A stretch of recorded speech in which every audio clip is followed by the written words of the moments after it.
Welcome to today's presentation.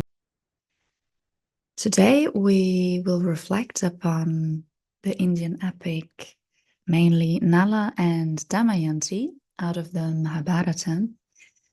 And we will look into the characters Nala as sun and Damayanti as moon.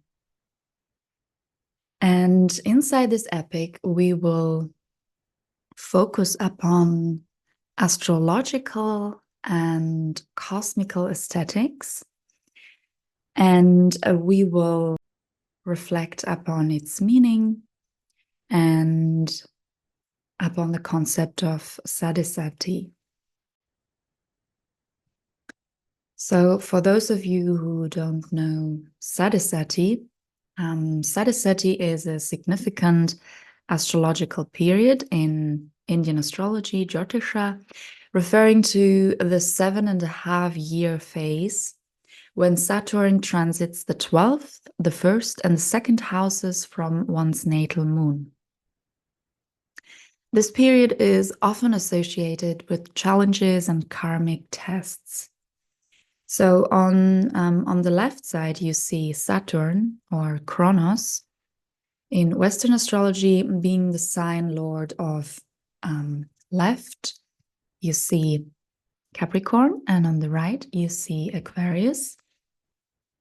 And on the right, you see Shani, or Shanaishcharya. And both of them are often feared and misunderstood due to their association with life challenges and life and karmic tests. And it actually, they do offer us tremendous valuable lessons, because obstructions and challenges are invitations for growth and psychospiritual maturity, and to cultivate qualities like patience, commitment, responsibility, and perseverance. So by aligning with Shani's or Saturn's archetypal energy and dedicating ourselves to our visions, we do actualize our potential and mature and experience significant benefits in our lives. So from an astrological perspective, Saturn's influence on the moon and the sun can be profound, given that Saturn, the planet of discipline, karma, and restriction, affects these core energies represented by the moon and sun in one's person's chart. So we will reflect in this presentation how Saturn's influence interacts with the dance of the two luminaries represented as Nala and Damayanti, as sun and moon. The story of Sade Sati is merely indirectly reflected in the epic of Nala and Damayanti through the trials of tribulations. The term Sade Sati itself is not mentioned, and the concept of Saturn's influence is merely symbolically present in their long period of enduring.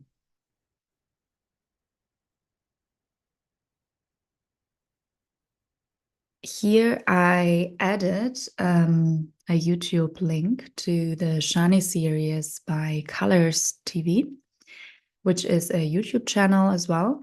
And I will insert the link for this particular episode of the series because it beautifully describes Sade Sati in this series.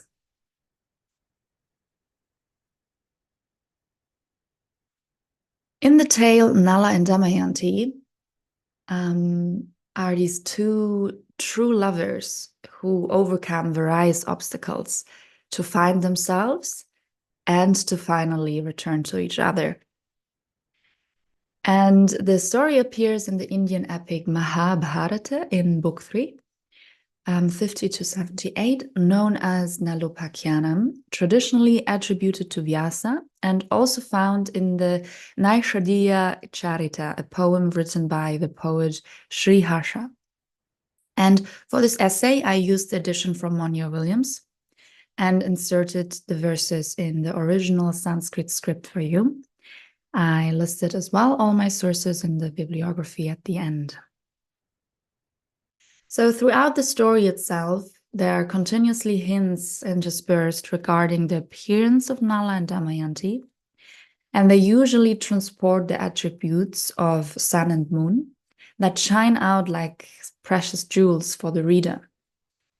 So they are repeated quite frequently, and in some chapters there are longer textual sections in which the qualities of the two are discussed, and the external characteristics predominate, but at the same time they are meant to describe their internal character traits.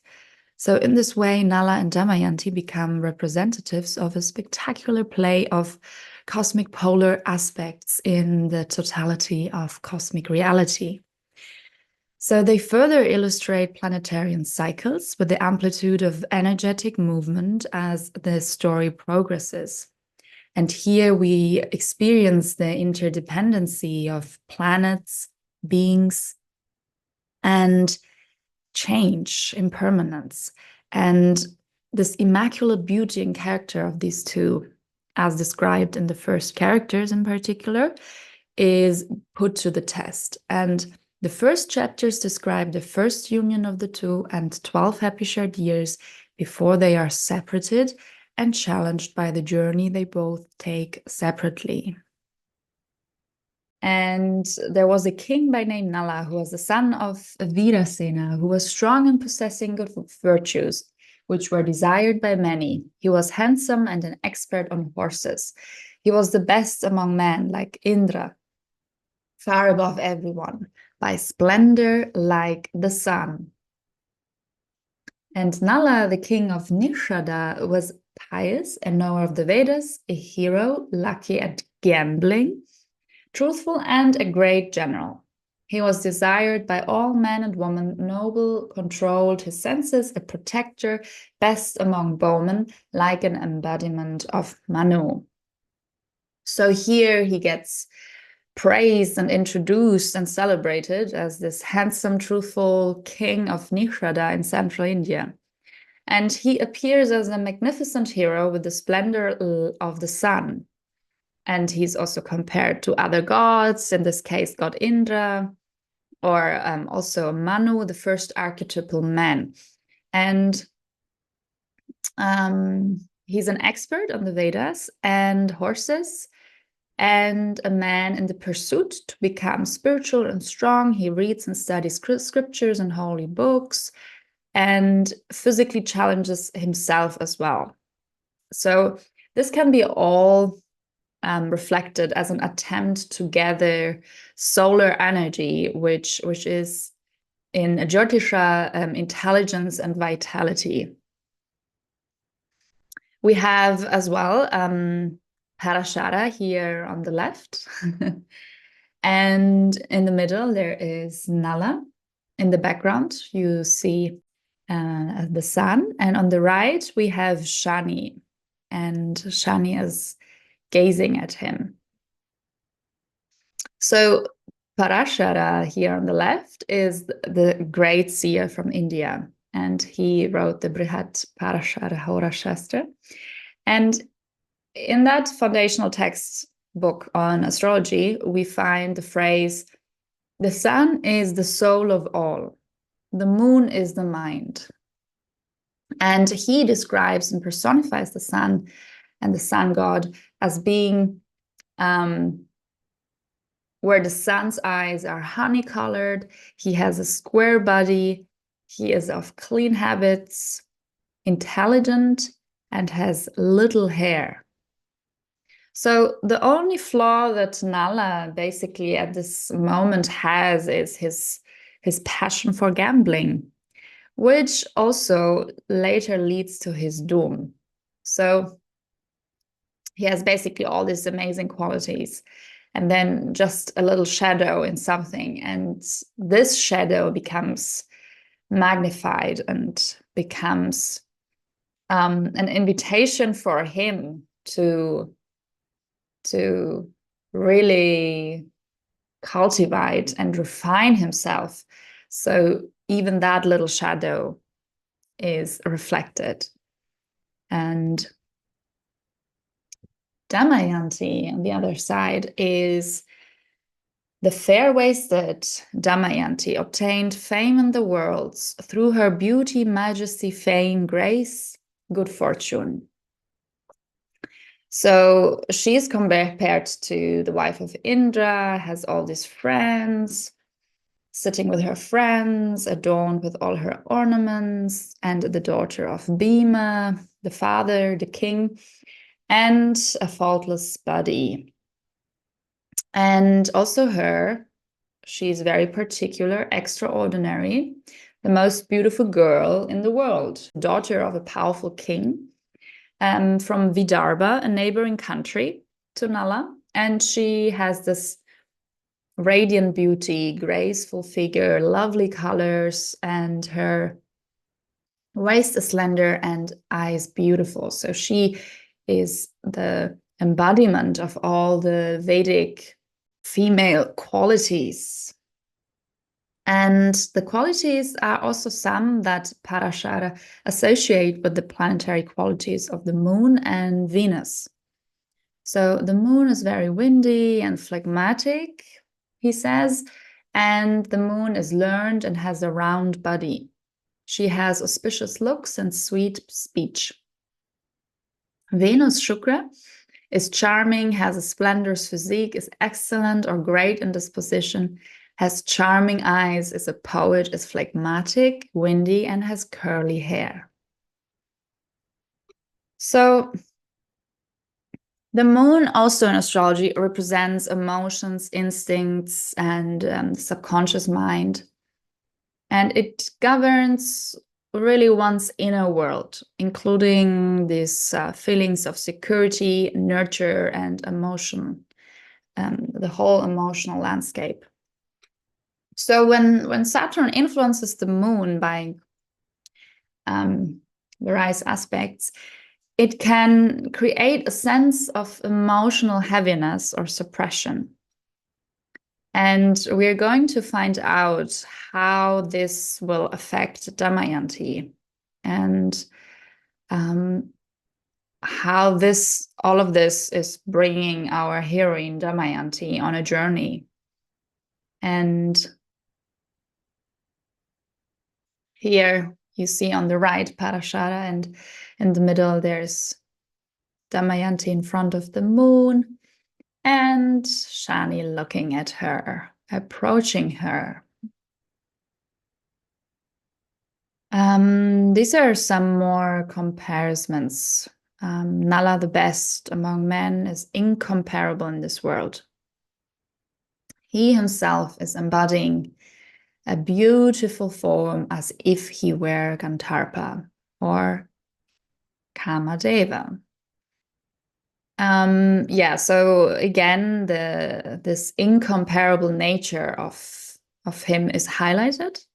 And we also have this quotation in the Yajurveda where the supreme Brahma is said with the same words, pratima, to be natasya pratimasti, that the supreme which has no equal. And also in the Buddha Charita by Ashwagosha, we have Buddha, the one who has no comparison, Yasyanupama, who is incomparable.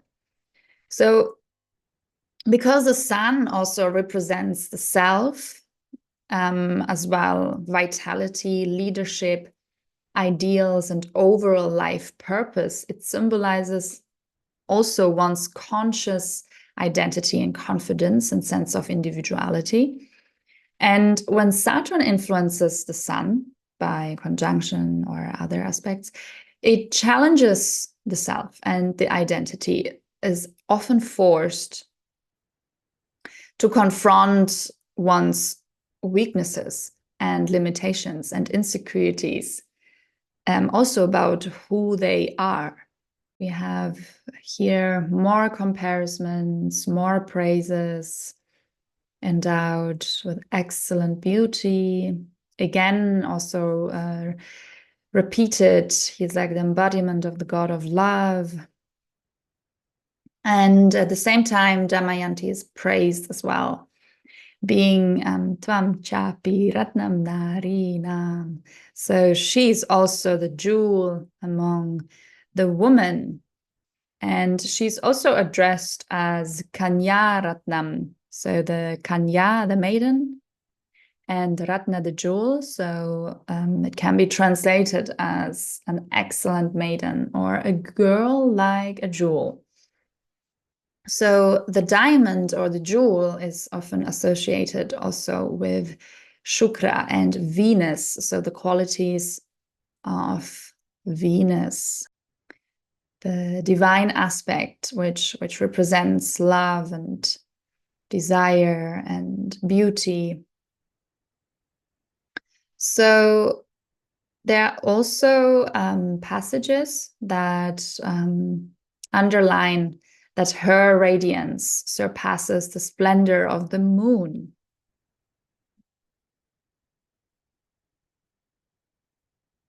So here, with very tender limbs, slender-waisted, and having beautiful eyes, her effulgent form surpasses, mocks the glow of the moon.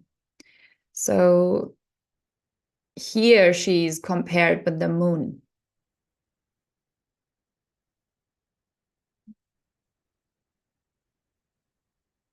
So when they met in the assembly, the story continues. They all meet, and yes, Nala is basically meeting her. Damayanti, shining-faced, entered the place of assembly with her dazzling light, entrancing or stealing the eyes and minds, hearts of the kings.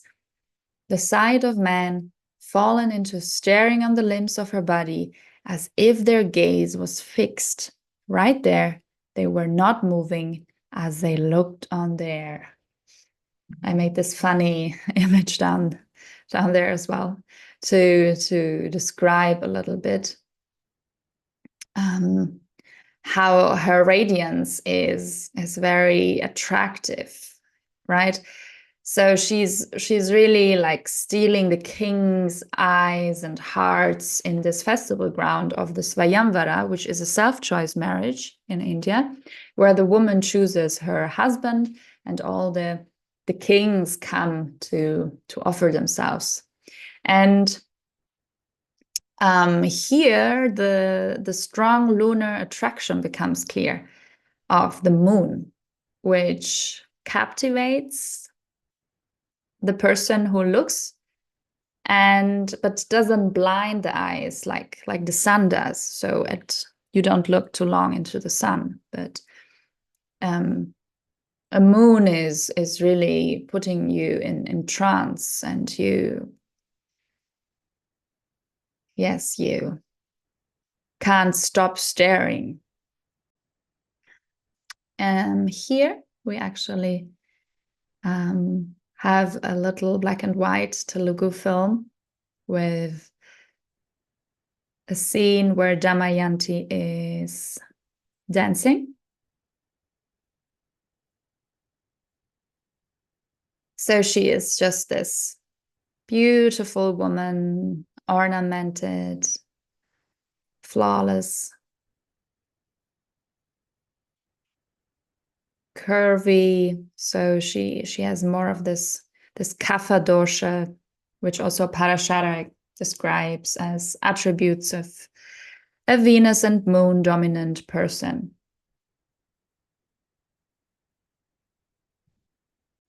When it comes to true love, there are some reversals of the ideals of beauty. So in the 5th chapter, Damayanti chooses her husband, and she prefers the dusty, sweaty, mortal Nala to the gods. And the gods, they appear in all their shadowless splendor. They don't touch the ground, and their fragrances and their luminosity is, of course, otherworldly, but she still prefers Nala.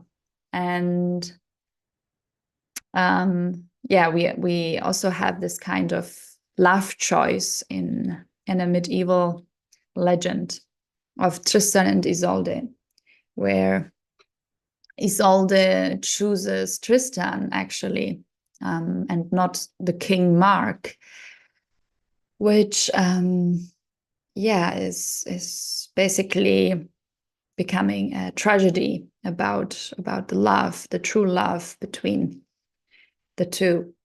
And also in this story, the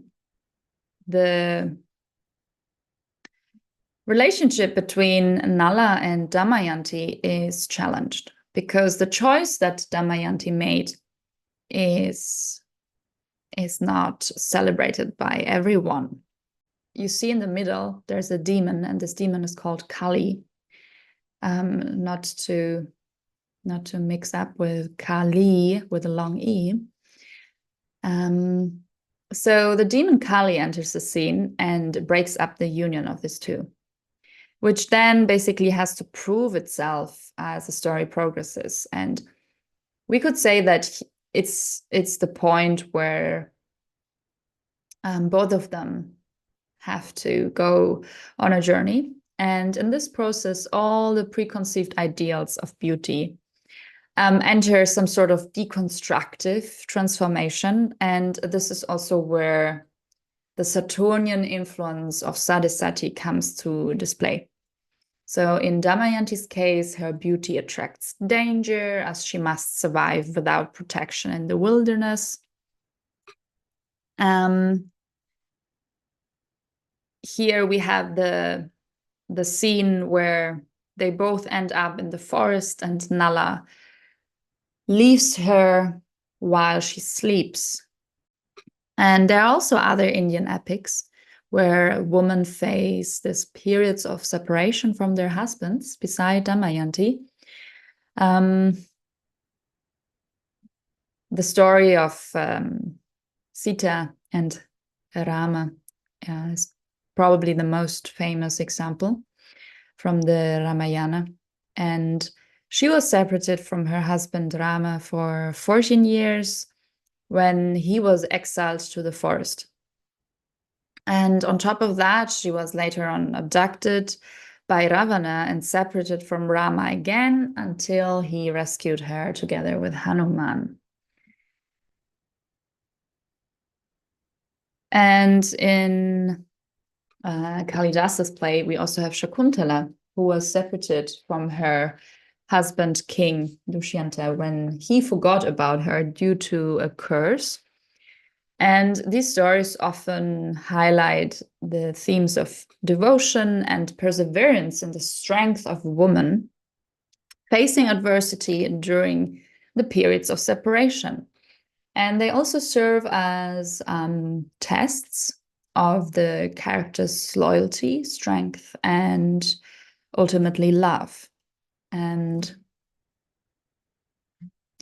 there is as well another Germanic legend.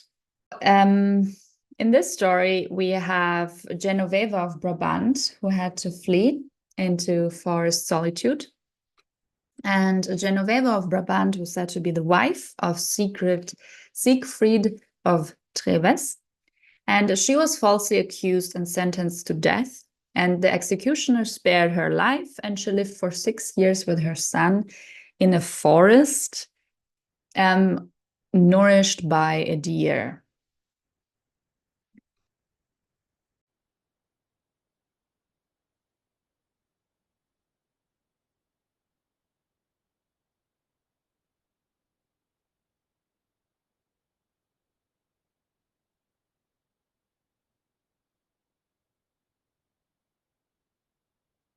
In Damayanti's encounter, she is now alone in the forest, and she meets a hunter, and he compares her eyes with the eyes of a young deer.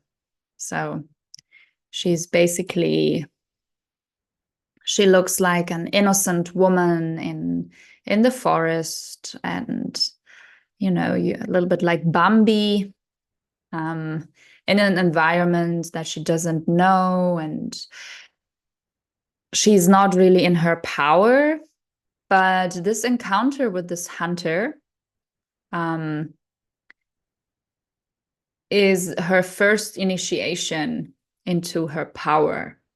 And so he compares her and admires her, and phrases, "To whom do you belong, oh dear-eyed woman?" And she is admired as a moon face. And she was clothed in half garments, having full hips and breasts, with tender, faultless limbs, having a face like the full moon, curved eyelids, and when he heard her sweet voice, the staring deer hunter was carried away by desire. So she basically is now unprotected, alone by herself, and now she's holding on to the faithfulness of Nala, and she is very much disturbed by this hunter. And filled with anger, she curses the hunter, who is also immediately struck by lightning. So in this scene, she undergoes another significant transformation that drives her even deeper into the jungle, which is also a metaphor for her introspection of this lunar quality, that you can also see a parallel with the concept of yin and yang, and here it would be the yin aspect of that, where she is basically going into the darkness. And in the following chapters, from the 12th chapter onwards, her ideal of beauty is transferred to nature itself. So she becomes the jungle, she becomes the wilds, and introducing herself to the rivers and mountain spirits, having this monologue. And then she also announces to the forest how wonderful her husband is, even though he left her alone. And she idealized the characteristics of Nala. And so the moon is connected to comfort and nurturing.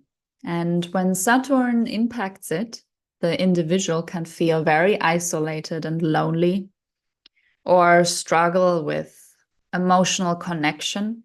And in these moments, this is where the person actually cultivates a lot of maturity within, and is also learning lessons of self-sufficiency.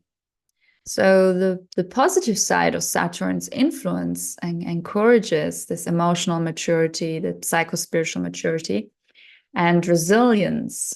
So it teaches the person to handle emotions responsibly, and also setting boundaries, like she did with the hunter. And she is making this incredible transformation within the forest and within the jungle with wild animals. And she one day meets some ascetics, some rishis, some sages. And when she meets them in the depth of the jungle, she adapts, or she already adapted the beauty of the forest. And the rishis, the sages, project the goddess of the forest on her. "Oh goddess, are you of the forest, or are you of the mountain, or from the river? Auspicious one, speak the truth. So they start to think she must be some sort of Yakshini, a nature spirit or a goddess. And Damayanti is just lamenting for Nala and is looking for him. And the ascetics, they see her suffering, but they also see that the suffering has an end. So they promise her a happy future, and they prophesy that she will meet Nala again. And so she has some sort of orientation within all these obstacles. And yeah, so this makes also clear that Saturn tests our emotional endurance and fortifies the psyche, often through hardship and emotional struggle. And in the Abhisarika, it's one of the Ashtanayikas, and we find this good example of a woman as well, who has this internal monologue while wandering through a dark forest to meet her lover secretly. And this pain of love and separation and multiplied longing is also called Viraha Gunita. And together with the obstacles of the environment and the whole internal condition, all of that are beautifully reflected in poetry. So Damayanti's journey continues, and her beauty is on the wane. She looks, meanwhile, like a mad woman and haggard with grief, wrapped in half a rope, pale, dirty, and her hair covered all over in dust because she sleeps on the forest floor. She is picked up by a caravan then and seeks some sort of comfort with other people. But this caravan sadly gets attacked and destroyed by wild elephants during the night. And just a few survive. And due to that incident, she is being accused of the cause for the attack. And now this evil woman is now projected onto her with all these demonic elements of Rakshasi or Yakshini. And she is basically in a very dangerous situation again and again. And this is also a typical effect in Sade Sati. So even though you give your best and you work hard and your intentions are all good, the external conditions are unstable, and you get criticized and blamed. And yeah, it's basically a period that invites us to go beyond praise or blame and to cut through any sort of self-cherishing or grasping, and to not take things personally as well, and to really transcend our sense of self and to really surrender and to let go, to detach is basically also the practice, continuous detachment. And now we have phrases where she is called the woman with indeed mad staring eyesight, either a demoness or certainly a mountain spirit, a she-devil or horror. So now she has really become this evil incarnation in the projection of the others, despite all her virtue, bravery, and beauty. And this describes, in a way, her deepest point of transformation, which is the state of total darkness, represented in the new moon and in the conjunction of the moon with Saturn.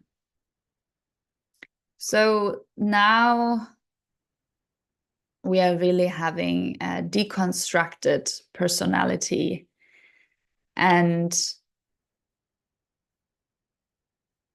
now it's basically so dark and so deep that we are at the turning point of the story again. It can't get worse than this. So her lunar return is announced by the narrator when she moves away from this terrible place where all these people died because of the attack of the elephants. And she finds some trustworthy Brahmins and walks away. And this gesture, as she walks away, is compared to the autumnal crescent moon, which describes also a symbolic new beginning in the 13th chapter. Now she is taken to the city of King Chedi. Subahu is the name of the king. And her appearance is quite frightening. Sad, haggard, covered in dirt, dissolved hair, torn apart clothes. And she attracts, obviously, all attention of the people. And the king's mother recognizes the hidden beauty in her. And she assists Damayanti in the transformation process and offers her a place to stay. Shining lightning through the clouds, tell me who you are, or to whom do you belong? So here a maternal figure enters her life, giving her some comfort and refuge for the first time, which is another metaphor for the moon waxing and Saturn moving out of the conjunction, which means for Damayanti, gaining back some sort of emotional stability and security, since the moon represents as well the mother or mother-like figures, also the grandmother and anyone who is basically a female elderly space holder. And she is now becoming a servant to the king's mother. So she's still in Sade Sati. Saturn looks back on her, and now she's doing the selfless service for the king's mother.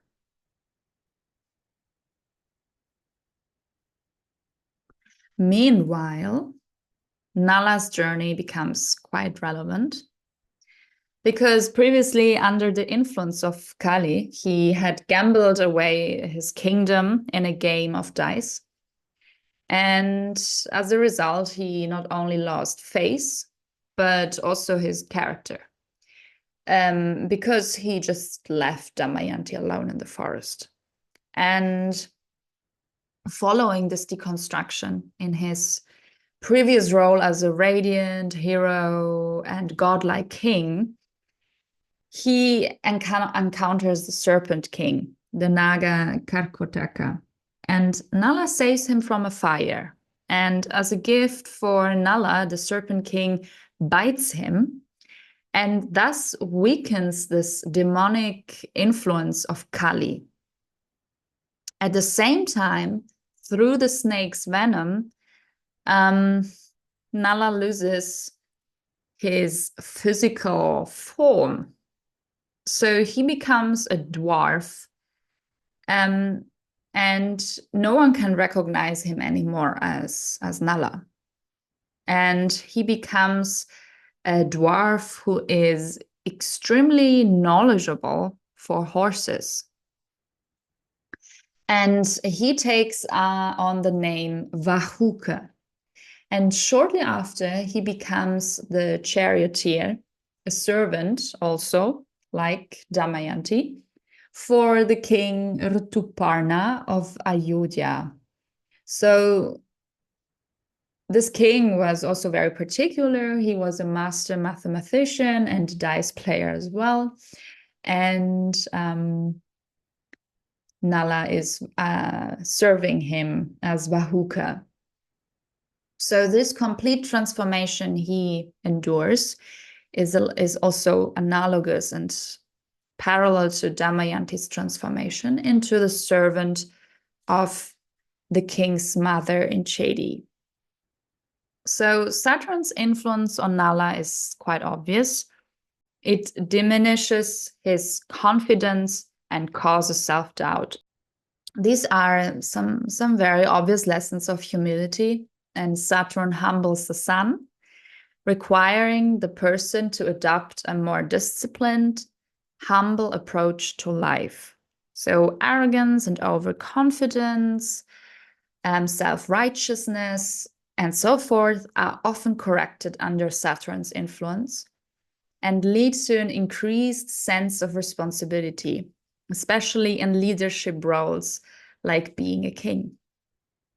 So it forced Nala to take his position seriously. And since the sun rules vitality and life force, Saturn's influence depleted his energy and making him even a dwarf. So, and as a dwarf, he is more focused on endurance rather than immediate gratification.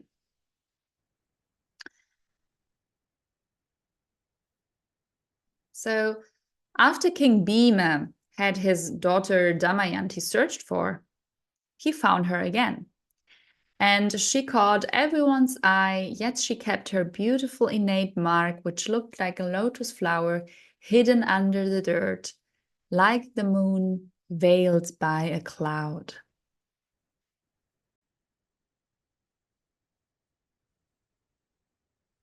So while Nala is still possessed by Kali, who obstructs him from returning home, Damayanti returns to her father's home and instructs the Brahmins, who had also found her, to search for Nala.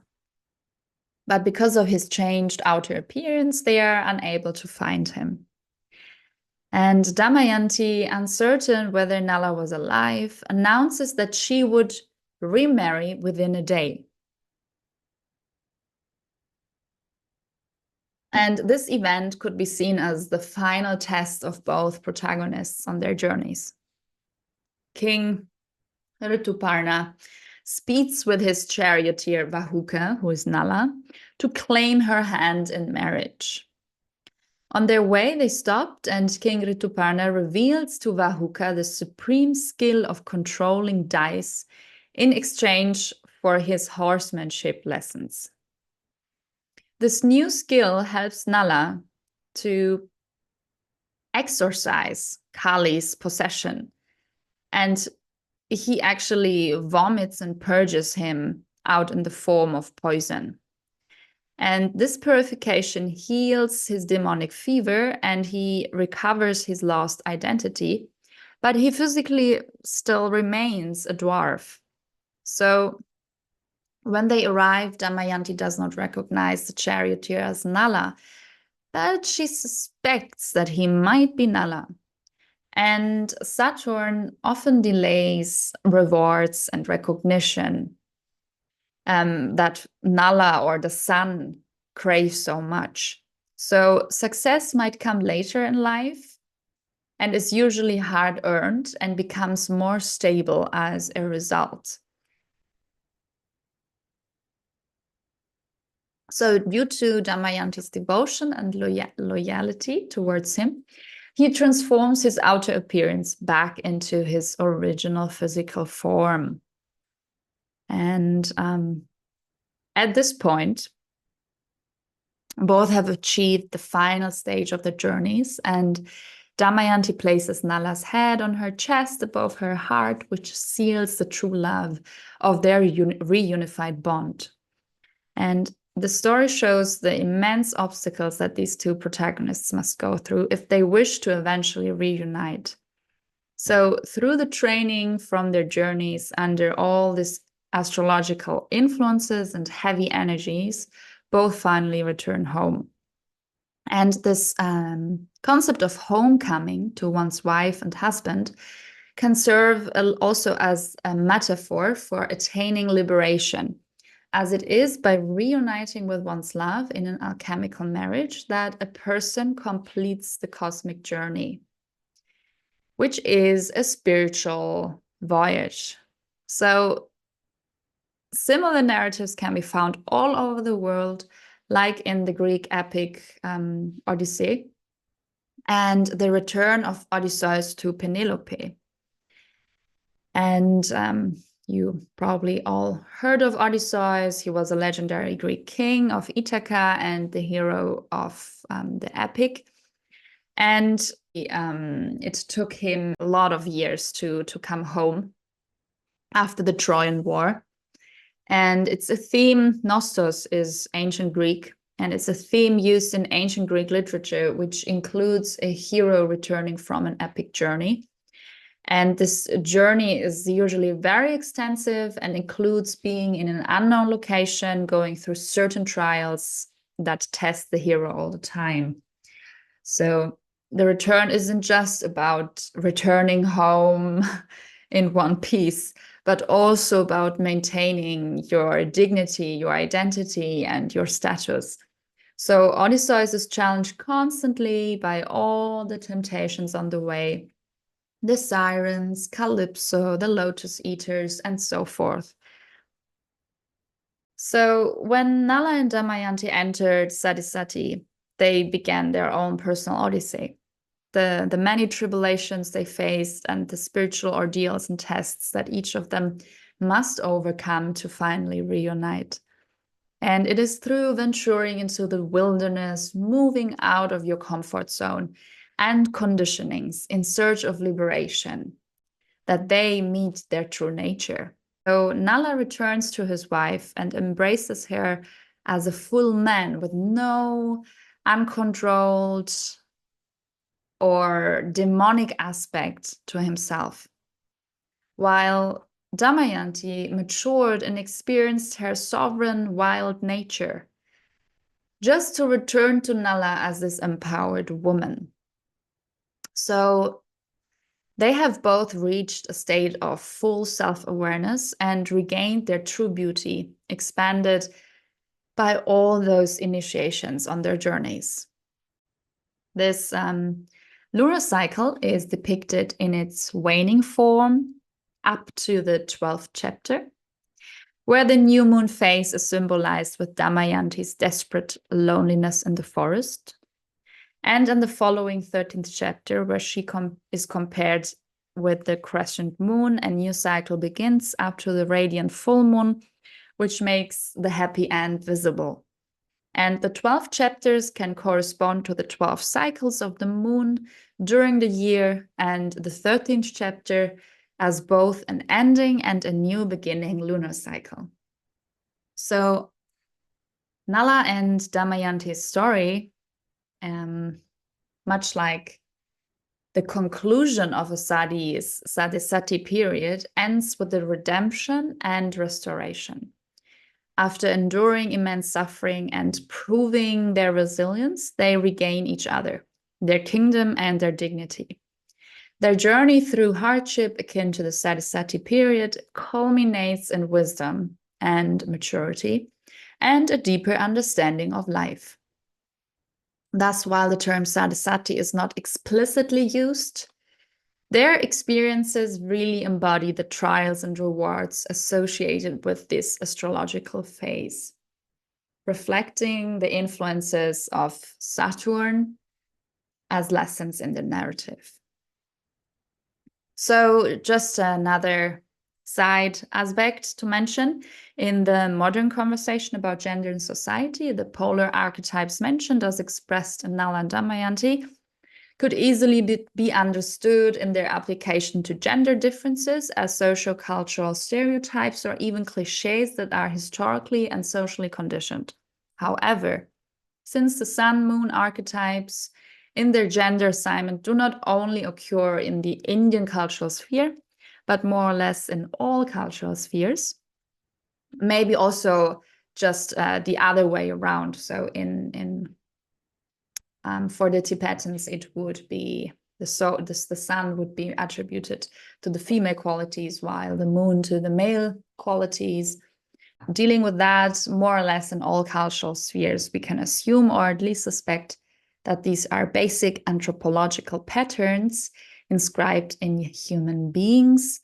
And as we're dealing with mythological narratives such as that of Nala and Damayanti, the story can offer us access to these archetypical dispositions of our human condition as cosmic beings. And Parashara explains that a waning moon, a Krishna Paksha, or a dark half moon is a malefic. And a waxing moon, a Shukla Paksha, or bright half moon is a benefic force. So Damayanti, as a representative of the moon, is able to reflect the moon's dual nature and express it in her unique way. So this lunar quality is like no other cosmic quality, as it simply receives naturally and devotedly. And this can also be understood in the lunar cycle, where the moon is oscillating between the full and the new, and its special power of going from states of extreme receptivity in darkness to states of vibrant yet soft radiance, like the full moon. While the heated rays, like fire of the sun, united together and discharged, are reflected by the moon in a more digestible form, a little bit more cooled off glow to be enjoyed by the viewer. So this alchemical symbiosis can be witnessed in the constellation of Nala and Damayanti. And Nala, as a representative of the sun, a permanent regenerating light source, was oppressed by the shadow as a negative side of power. And his return was only possible by enduring and living through the shadow experience, or Sade Sati, and gaining enough self-awareness. Unaware of her fatigue, with all grief soothed and increasing joy, every wish fulfilled, the daughter of Bhima was illuminating brightly, like the night with the risen radiant moon. And Nala embodying the shining, brilliant sun. So here you see a Shani temple in Tirunalaru in Tamil Nadu. And it is said to be built by Nala, but I haven't been there, and I still have to figure out if that is just what's attributed to. Many believers, they do pilgrimages to Shani temples in their Sade Sati period and do austerities, give donations to the temple, to the Shani temple. And it is also said that if you read the story of Nala and Damayanti during Sade Sati, much of your influences might be uplifted and to the good. Thank you for watching and tuning in. And if you like this presentation, I'm also offering astrological services and personal Shani readings, where I look into your birth chart and Shani placement. I look into the Shani period and into several aspects like Ashtama Shani or Sade Sati and so forth. Just follow the link in my bio to contact me.